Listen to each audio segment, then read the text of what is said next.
Hello, my name is Nick Clark, and this is my story.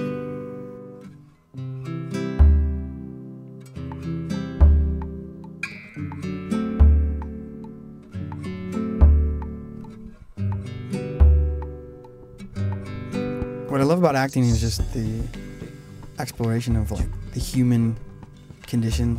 When studying a role, you study what it is to be a human being. To study someone else, it brings you outside of yourself. I mean, there's stuff that you have to bring towards it that is you, but it's like a lifestyle. It's a mentality that you live with. Good theater, good art is cathartic for people. It brings out something that people can't express in their regular lives, or they're afraid to.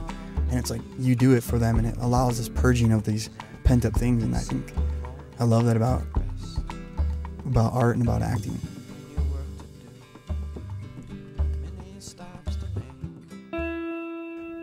My family was messed up. I mean, there was like ridiculous, unhealthy fights. Like, from what I can't remember being ever like struck or hit, but the mental abuse in the family was so traumatizing.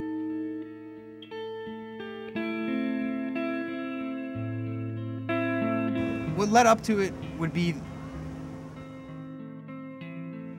anger. I still do to my father about him not wanting to be a part of my life. And so that was building up. I wasn't happy in my life, so therefore I wasn't as good in my relationship with my girlfriend. She was really the one really good thing in my life at that time. If she wasn't going to be in my life, living with my dad, going to school for engineering that did not excite me or inspire me whatsoever, at that point in time, the realistic, intelligent choice I felt was that to die, to like end my life.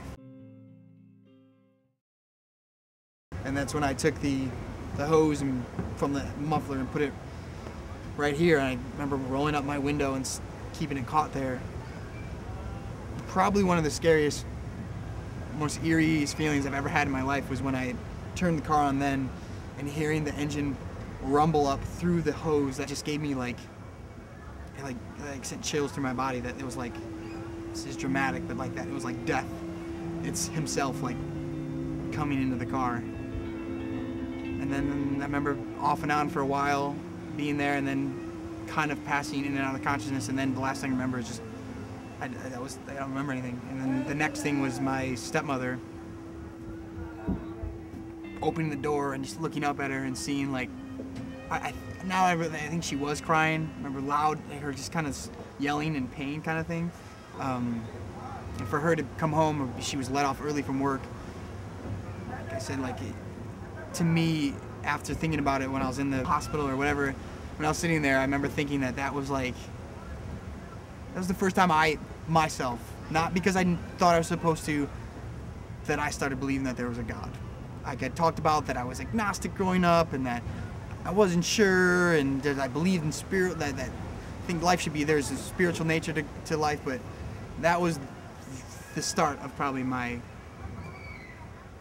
believing in a God, that God is there, because there's no way I should be alive today. I knew something wasn't working still, and so I was trying to keep myself open, reading into like Deepak Chopra or like Dr. Wayne Dyer and the whole kind of, now that's turned into the whole secret thing, you know? But realizing that, you know, there's power in how you think and stuff like that, a lot of your world starts in, your actions are manifested how you're thinking. So I was like, well, I'm gonna just try to keep changing how I think and stuff, and that will do it. My friend John, who's also in my acting class, was like, yeah, I don't know, you might be interested in this this church I go to. It's like, there's like all the artists and stuff there. There's like people that will spray paint art during like services, and I was like, what? To have this melding of this two kind of worlds that I didn't think existed together, with like art, creativity, and God, and like Jesus. Seeing it for the first time, I was like, this is kind of dope. Like I can get into this. I remember, and then I saw one of the little videos about getting baptized, and I was like, that's interesting. And then allowing that to play in my mind more and more, and giving myself over more and more to this idea of really going all in. Like I feel like I've always talked about wanting to bring love and peace to myself and others, but I've never really fully done it because I've been afraid. So I kind of decided to realize that I feel that I didn't have God in my life. That like, in order for me to really go forward with this and bring this to other people, that I need to go all in with God. And that's when I was like, well, I really want to get baptized. So I remember going up to the 10-minute party. I went to the 10-minute party by myself, and I went up and I was like, didn't know anyone. Didn't know who worked at Mosaic. Didn't know if it was just someone new. So I was kind of like, oh man, I could make a huge fool of myself right now.